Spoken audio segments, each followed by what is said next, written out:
Денеска поголем број на граѓани од улица Цветан Димов се собраа да изразат незадоволство од условите во кои живеат. Станува збор за улица недалеку од центарот на градот, околу која гравитираат и институции, а веќе подолго време не е ниту асфалтирана, ниту осветлена. Граѓаните тврдат дека повеќе пати побарале помош од ЗАЕФ, но сето тоа останало само во ветување. Ние не сме задоволни од никој. Гледате ви, чорпато. Нема ни асфалт, нема ни канализација. Јас сум 50 години тука. 50 години сум, се е така. Не сум задоволен, ни јас, ни цела населба.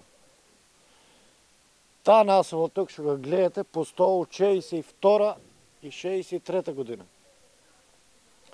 Значи ги гледате условето на 400 метра од строги центар од Струмица. Ние сме отсечени слепо црево, не постојаме. Немаме услови прво, асфалт, шпанско село за нас. Канализација, ич.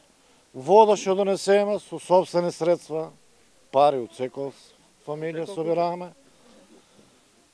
Значи, тотално од градоначалникот нека дојде, ако лажам јас и населбата, па нека дојде, нека виде. Пред секои избори ќе додат, насип ќе извршат, ќе се дигнат порталите, после 4 години ги нема нигде. Нема никаде, заци нема ни асфалт. Во меѓувреме, при секоја временска непогода, особено зима, нивните објекти трпат значителна штета. На собирот беа присутни кандидатите за пратеници од ВМРО од ДПМН, Ванко Верманчев и Васил Пишев, кои преземаа обврска да им помогнат на граѓаните.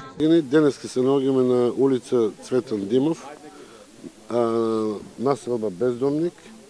Јас и мојот колега како кандидати за пратеници, Ванко Верманчев, овде сме дојдени со самото население, како што го гледате. Денеска 21 век, општина која има 30 милиони евра буџет, срамно, што денес овие луѓе, кои се граѓани на општина Струмица, ги немаат најосновните, најелементарните потреби. Жителите на оваа улица јавно го изразија нивниот револт од неисполнувањето на ветеното од страна на градоначалникот ЗАЕФ.